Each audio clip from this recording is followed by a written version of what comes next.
Vamos a revisar entonces de dónde viene esta chispa creativa que tiene el cerebro y que le permite generar información o soluciones completamente nuevas a problemas que a veces ni siquiera había encontrado. Y por supuesto crear un mundo completamente diferente solamente con las cosas que pasan dentro de este pequeño, entre comillas, órgano. Y entonces empezamos definiendo qué es la creatividad. Si lo buscamos en el diccionario hay varias definiciones, pero podríamos decir que es la capacidad o facilidad para inventar o para crear. Pero no es suficiente solamente que podamos inventar o crear cosas nuevas. Esto incluso un paciente que está desconectado con la realidad es capaz de hacerlo, inventar algo completamente que no tiene sentido o relación con su realidad. Entonces necesitamos que estas cosas nuevas que nosotros inventamos o creamos sean relevantes para el contexto en el que yo estoy. Es decir, por ejemplo, que me ayuden a solucionar el tema o el problema o lo que sea que yo tengo en ese momento.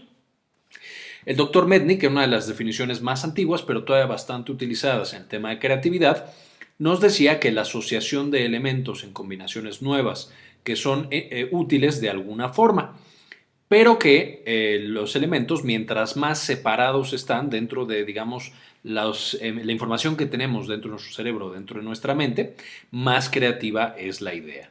Es decir, si la mente fuera una serie de puntos, cada uno es una idea o un conocimiento, mientras nosotros juntemos dos puntos que están más distantes dentro de nuestra mente, pues entonces más creativa es la idea que nosotros tuvimos.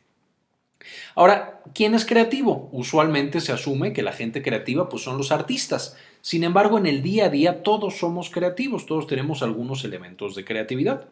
Por ejemplo, cuando es hora de comer y ahora que todos estamos encerrados, vamos al refrigerador y vemos qué ingredientes tenemos. El hecho de que inventemos qué comida podríamos desarrollar, a lo mejor con esas papas que ya no les quedan mucho tiempo y esas espinacas que también ya me tengo que comer, pues entonces se crea un elemento creativo, algo diferente, algo que no estaba esperando antes. Y en una de esas saco también, no sé, la pimienta que nunca había usado porque la vi en algún sitio y entonces ya tengo una comida creativa, algo diferente a lo que creaba en el pasado. También, por ejemplo, la gente que se dedica a trabajar con personas, los vendedores, necesitan creatividad en su trabajo. ¿Qué puedo decirle a esta persona para que compre lo que yo quiero que compre? Los médicos, ¿cómo puedo convencer a este paciente de que tome el medicamento que tiene que tomar? ¿O cómo puedo tratar esta enfermedad que es complicada, que ya le di como los tratamientos clásicos, pero no logro por esta complicación o por este evento adverso que realmente esté controlada su patología? Entonces, todos estos son elementos creativos. Por supuesto, el arte está lleno de creatividad y es crear algo relativamente nuevo con respecto a lo que existía en el pasado, aunque ya sabemos que el arte se basa en el arte previo que existía y simplemente lo va modificando, pero es igual con todas las ideas que hemos visto hasta ahora creativas. Y finalmente, uno de los elementos más creativos que tenemos en la humanidad es, por supuesto, la ciencia. El hecho de que tú inventes un experimento nuevo para que tú descubras cómo está funcionando la naturaleza y la realidad, también requiere una cantidad muy, muy grande de creatividad y también puede inspirarse de otras fuentes más allá de lo que yo estoy teniendo enfrente de mí, más allá de lo que hago todos los días y a lo que me dedico, puedo, sacando desde la cocina, la física, el arte, etcétera, inventar nuevos experimentos para demostrar cómo funciona la realidad. Ahora, con todo esto ya vimos que el cerebro es un órgano de todo mundo creativo por naturaleza y que esta creatividad se va a ver reflejada en muchas de las actividades de la vida diaria de todas las personas. Pero ¿dónde está esta creatividad? Es decir, podemos encontrarla en un punto específico del cerebro, como tantas otras. Es decir, tenemos un área creativa, así como tenemos un área motora o un área de la visión. Sí y no, es un poquito más complicado. Cuando se hizo un experimento con el doctor Beatty en el que se hacían estas pruebas de justamente creatividad, en el que se evaluó el pensamiento divergente, básicamente lo que se hacía era que se le decía a una persona un calcetín y entonces se solicitaba que dijeran funciones no tradicionales de un calcetín. Entonces, si por ejemplo una persona decía, bueno, pues un calcetín lo puedo usar de guante o de máscara para saltar un lugar, eso es más o menos creativo. Pero si otra persona decía, bueno, lo puedo usar para filtrar agua o como un arma cuando le meto adentro una bola de billar, entonces eran elementos mucho más creativos. Lo que generaron en este experimento entonces era una prueba del conectoma, es decir, ver qué partes estaban conectadas anatómicamente hablando, y al mismo tiempo, a través de resonancia magnética funcional, ver qué áreas se prendían, cuáles tenían más actividad y cuáles tenían menos actividad. Y entonces en la publicación, en el reporte, veíamos más o menos un conectoma de esta manera. Nosotros tenemos las cortezas cerebrales, de aquí a acá, todos estos colores son cortezas cerebrales, incluso el morado. El azul es el sistema límbico, que aquí teníamos desde la amígdala, el hipocampo, muy muy importante, era considerado aquí sistema límbico, y ya hemos visto en el pasado que justamente es donde se almacenan las memorias. Entonces nuestro cerebro utiliza la información guardada en el sistema límbico y un poco en la corteza temporal para sacar todo lo que hemos aprendido en nuestras vidas. También tenemos participación de algunos elementos más abajo, más subcorticales, más de primitivos, digamos. Entonces teníamos el tallo cerebral, áreas subcorticales, el cerebelo, etcétera, etcétera. Como podemos ver, lo que está más interconectado son las cortezas cerebrales y especialmente la corteza prefrontal y la corteza parietal, y estas van a estar justamente conectadas en ambos lados, que esto es otra cosa importante. La creatividad es una propiedad de ambos lados del cerebro. Vamos a tener que se conectan justo con este sistema límbico y específicamente, vamos a ver un poquito más adelante, con el sistema de recompensa y con los sistemas dopaminérgicos. Y entonces estas personas, mientras pensaban qué otra cosa loca y nueva se podía hacer con calcetines, pues teníamos que, a través del sistema límbico, a través del hipocampo, recordaban otras funciones y otros usos que puedan tener en la vida, mandaban esta señal a las cortezas cerebrales, principalmente a la prefrontal y a la parietal, y entonces decidían qué era justamente lo que se podía hacer y qué era lo que no se podía hacer. Inventaban estas nuevas estructuras y estas nuevas funciones, en este caso para un simple calcetín. Y esencialmente lo que veían era como una interacción entre estas áreas, entre comillas, más racionales del cerebro, es decir, las cortezas cerebrales de ambos lados, y algunas estructuras un poquito más primitivas y más emocionales, es decir, el sistema límbico y el hipocampo.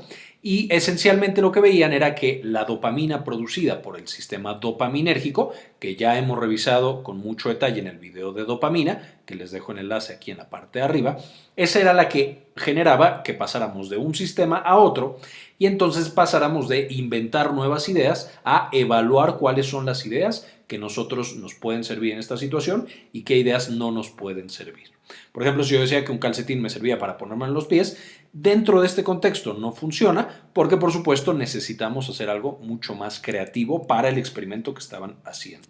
De manera que este sistema dopaminérgico, que de nuevo ya hemos platicado en el pasado, va a permitir la comunicación entre estas áreas aparentemente más racionales que están en la corteza cerebral, como la corteza prefrontal, ventral y lateral, y algunas áreas de la corteza parietal, y otras que son más de soñar, ensoñaciones, inspiración, etcétera, como por ejemplo la corteza prefrontal medial y por supuesto el hipocampo. Y gracias a estos picos de dopamina vamos a poder cambiar entre crear ideas y esta lluvia de ideas y tener la racionalidad para elegir cuál es la idea que más nos conviene o que más sirve para esta situación. De manera que si hiciéramos un mapeo de cómo se cree que funciona este sistema, tendríamos tres redes neuronales muy importantes implicadas. Tendríamos la red por defecto, esta es una red que está prendida por default, cuando nada más está funcionando en el cerebro, es decir, cuando estamos sentados viendo una pared en blanco y que dejamos que nuestra mente se vaya, esa es la red por defecto y de nuevo va a incluir áreas como por ejemplo la corteza prefrontal medial, el hipocampo y algunas otras. Verán que ahí están implicadas ya el sistema límbico también, tenemos ahí las memorias y tenemos partes de la corteza. Por supuesto, esta área por defecto, si está encargada y es más bien una soñadora, va a ser encargada del pensamiento divergente. ¿Qué es esto de, bueno, no irme en línea recta, sino pensar hacia los lados? ¿Qué más cosas puedo hacer? En el caso del calcetín, que decíamos del experimento que realizaron previamente, el hecho de tratar de pensar para qué más me sirve un calcetín sería pensamiento divergente. Y de ahí el sistema de saliencia, que es lo que me dice a cuál de los dos le tengo que hacer caso. Ya vimos un poquito la interacción entre estos tres en la clase de trastorno por déficit de atención e hiperactividad, TDAH. Les dejo el enlace en la parte de arriba, o TDA también se conoce. Y cómo estos pacientes pueden ser, pues les cuesta más trabajo, por supuesto, concentrarse, pero también pueden ser más creativos en algunas circunstancias. Ahora, además de este sistema por defecto, vamos a tener también la red neuronal de control ejecutivo. Esta es la que me dice, hey, tienes que enfocarte en lo que estás haciendo aquí. Esta también sería la que me lleva al pensamiento convergente, es decir, de la lluvia de ideas que tuve para todas las cosas que me puede servir un calcetín.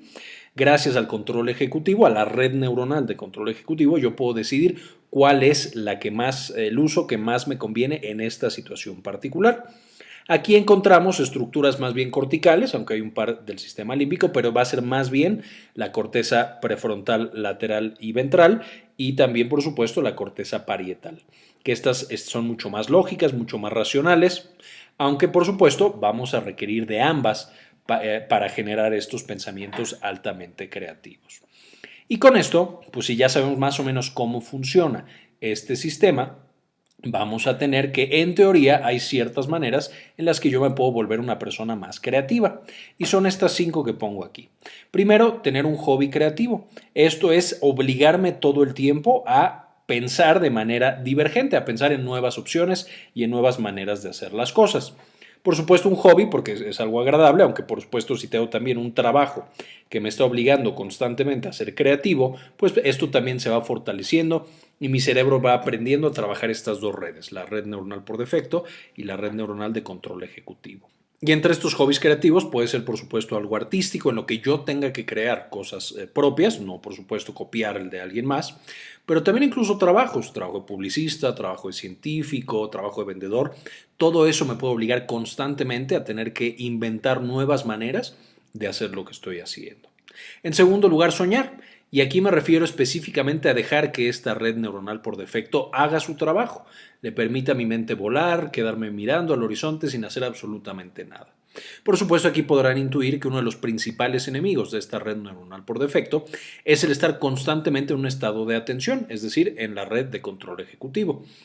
Y en la vida actual, con los teléfonos inteligentes y las redes sociales, esto es lo que frecuentemente sucede.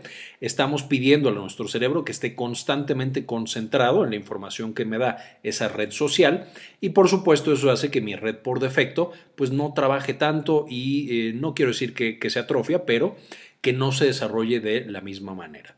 Y entonces yo tengo que permitirle a mi mente imaginar, soñar y pensar en cosas completamente diferentes, no estar todo el tiempo conectado. La 3 es expandir tu mente. Ya quedamos que mi cerebro solamente puede ocurrírsele cosas con base en cosas previas que haya experimentado, visto o que conozca. De manera que cuando nosotros tenemos más puntos, digamos, en esta cuadrícula, pues va a ser mucho más sencillo que yo junte estos puntos, aunque estén aparentemente muy lejos.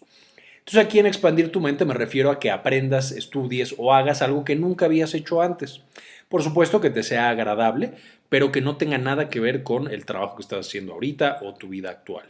Aquí puede ser desde estudiar arquitectura medieval hasta física cuántica, hasta biofísica de membrana, a lo mejor música que tú no habías estudiado en el pasado, o poesía, incluso ejercicio e historia del ejercicio. Cualquier cosa que no sea relacionado con lo que tú haces ahorita va a naturalmente expandir tu creatividad porque está expandiendo tu mente. Y de nuevo te da más puntos dentro de tu hipocampo que vas a poder conectar en el futuro para ideas novedosas.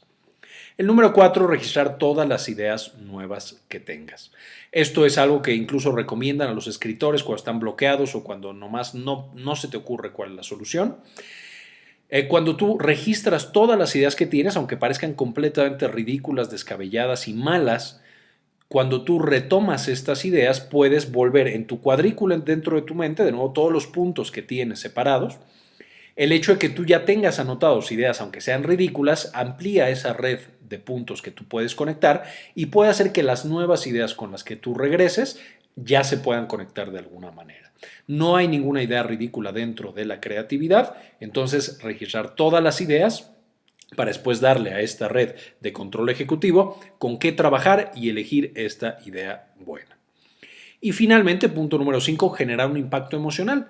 En el pasado hemos hablado de cómo la dopamina está íntimamente relacionada con la motivación, con las cosas que nos gusta hacer, con las cosas que nos generan placer o recompensa, de manera que si nosotros estamos trabajando en algo que nos apasiona, pues va a ser mucho más fácil esta plática entre la red neuronal por defecto y la red neuronal de control ejecutivo, es decir, esta comunicación entre corteza prefrontal, temporal, parietal, hipocampo y otras estructuras del sistema límbico. Toda esa dopamina va a hacer que se comuniquen muy bien y por supuesto que sea más fácil desarrollar estas nuevas ideas. Entonces, de nuevo, todo esto es en teoría, todavía la ciencia no está tan avanzada como para tener puntos súper claros y específicos. Sin embargo, en términos generales, estas son estrategias que funcionan cuando estamos queriendo aumentar nuestra creatividad. Quiero finalizar este video agradeciendo a las personas que no solamente nos apoyan suscribiéndose y compartiendo los videos, sino que incluso directamente cada mes nos dan una pequeña donación de $1 o $2 en la plataforma de Patreon o incluso aquí en YouTube. En este video quiero agradecer muchísimo a Fabián Forero, Enrique Segarra, Nancy Sosa Betanazos, Oscar Mauricio Sepúlveda, Aldo Novelo Canseco y Raúl Rodríguez. A ustedes muchísimas gracias. Este video se los dedico. Gracias a ustedes podemos continuar con el trabajo que hacemos en este video. Y por último, por supuesto, también dejarles las referencias. De nuevo, es un campo que apenas está empezando o que apenas se están descubriendo muchas de las cosas, pero van a poder encontrar en estas 3 referencias información muy valiosa acerca de esta neurociencia de la creatividad.